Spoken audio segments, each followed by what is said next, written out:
I have an example of that actually personally. Funny enough, and this is a joke maybe you've heard, how do you get a guitar player to stop playing music? You put music theory book in front of them. And I've never really learned music theory. I never sat there and learned notes. I just got a guitar when I was 16. I'm like, cool, tabs, let's look it up. And I had some people clock me like, you got to learn music theory and we got to get the intro and this tight down and we got to perfect every little thing. And then when we go up on stage, and maybe some of these guys are better technically than me, I'm not going to lie. However, I would get up there and I'd be jumping around and okay, maybe I missed some notes, maybe I didn't, but I was really, really into it. And I think people could see that. And then I would go down and ask people, because when you're in a band, you're like, well, what did you think? And then I had a few people, they're like, well, you want my honest opinion? You guys seemed really into it, but the other guys were just standing there. And I couldn't get into it. And I'm like, huh. And the funny thing is they practiced all the parts, got everything down, made sure it was all tight. And this is like 5 to 8 hours of practice on the weekends. It's not necessarily fun all the time, yeah. Even though it sounds like it is being in a band. And the crazy thing for me was I was jumping around, I was getting into the music, and people could feel that. It didn't matter that I was a perfectionist. It mattered that I was passionate about what I was doing. If I miss a note, I miss a word. It's like Beethoven said, playing music and playing a wrong note is acceptable. Playing without passion is unacceptable. There we go. Heck yeah. Absolutely. Which brings me to our next point. Kareem, do you want to go on to the next point here? Yes. Funny enough, you can't do it by yourself. Now, I know I could probably take this mask and start talking and do like a South Park skit and be like, hey guy, I'm Cartman. But then eventually it would get kind of weird. And sock puppets don't give you very good insight. It kind of helps to have a panel, I think. I mean, generally, I don't know anyone who's done it on their own. Even like people like, oh, well, Mark Zuckerberg and Bill Gates. And funny enough, they asked them in a town meeting, how did you set up Facebook? This seems daunting. He's like, don't let the media fool you. Nobody does big endeavors just on their own. Even if they start one man or two man, like me and Chris, eventually you need other people to see that vision, to see what you're doing. And not everyone will see it, but it's not a one-man army type deal. Totally agree. Yep. Yeah, you can't. Go ahead. I think one of the things that you need to do as well is you need to find out pretty quickly what you're not good at and outsource that.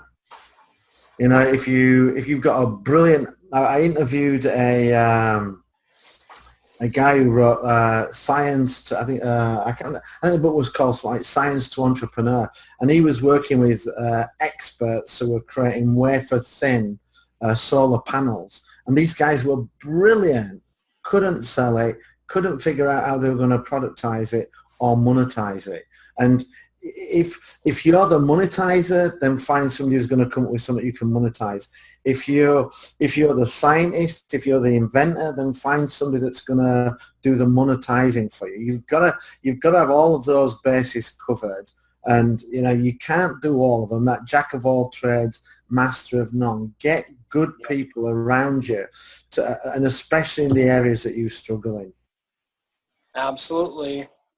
I completely agree, because you have to have a team. You have people working with you on a goal, on a dream, on a vision that you have. And I think that the more you contribute, Earl Nightingale says it, law of cause and effect, the more contribution, the greater the rewards. So the more people you help, the more influence you have, the more change you create in the world, the more change you make in other people's lives and your own. So it's a win-win situation, and it's pretty, it's actually quite disappointing to come across people who think that they can become big successes on their own. Another point I would make as well, I don't know if anybody else experiences this, but when you work on your own, it doesn't matter how brilliant the idea you come up with. If you spend enough time looking at it, you can almost talk yourself out of it. That's true. And sometimes you just need something to go, wow, yeah, that is a great idea. Let's do it. And kind of carry the torch for you.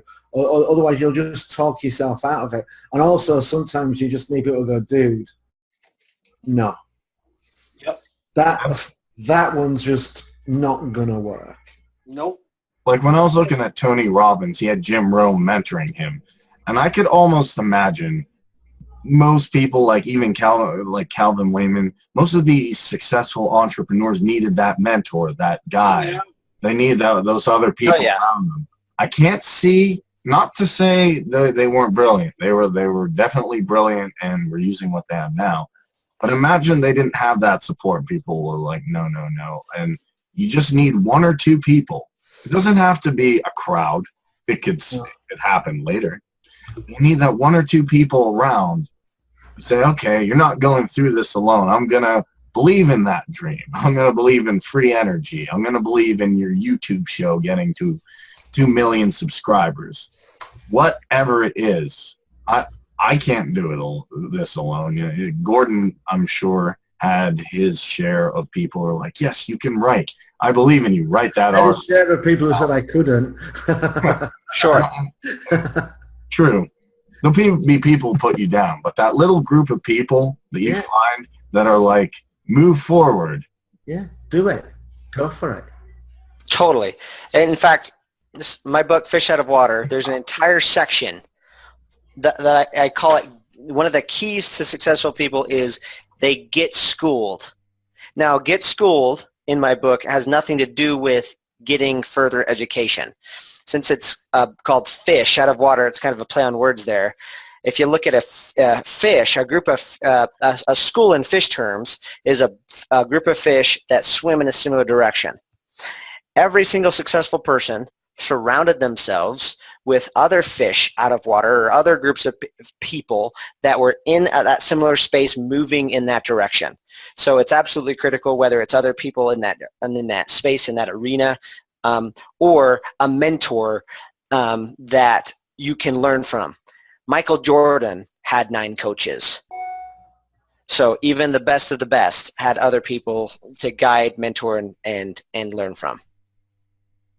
Yep, absolutely. Absolutely.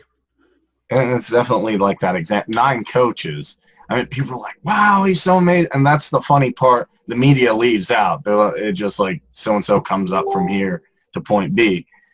How the heck does that happen? And they make it from, oh, well, he was just here and then he came here. Well, no. He had an inspiration. He had people who guided him. They don't show that. They don't project that part. And that's really what people need to see is the long times that coders are sitting around, long times that artists are sitting around working at the drawing table, the times that we're sitting here having connection issues, me dropping my camera, all of that stuff. Yeah, that made it fun. There we go. And sometimes it's, you know, sometimes it's not Gandalf. Sometimes it's Sam that's the person that helps you. You know, they don't even need to be a rocket scientist. They can just be somebody that says, "Come on, yeah, let's do it," and go for it. You just need to find people that will encourage you, that will see what you see or believe that you have the ability, and just tell you to, you know, step forward and go for it. Because you brought that up, actually, because Sam and all them were taking a huge risk. They're like, "Yay, let's all destroy the ring," and then like goblins attacked them the whole time. I would have just been like, "I'm done. I don't want to get eaten by the Uruk." And watchers and like dudes with no faces riding these weird big bird monster-looking things. But really, it comes down to number 5. Risks are necessary. I'm risking the time, and this isn't that big of a risk thinking about it. What we're doing compared to maybe somebody else who's up on climbing a phone booth or trying to be Evel Knievel. But whatever it is, risks are necessary. I might lose money. I might lose time. I don't know if it'll work, but I have to take that risk. Absolutely. A year and a half ago, I knew I wasn't happy in my day job.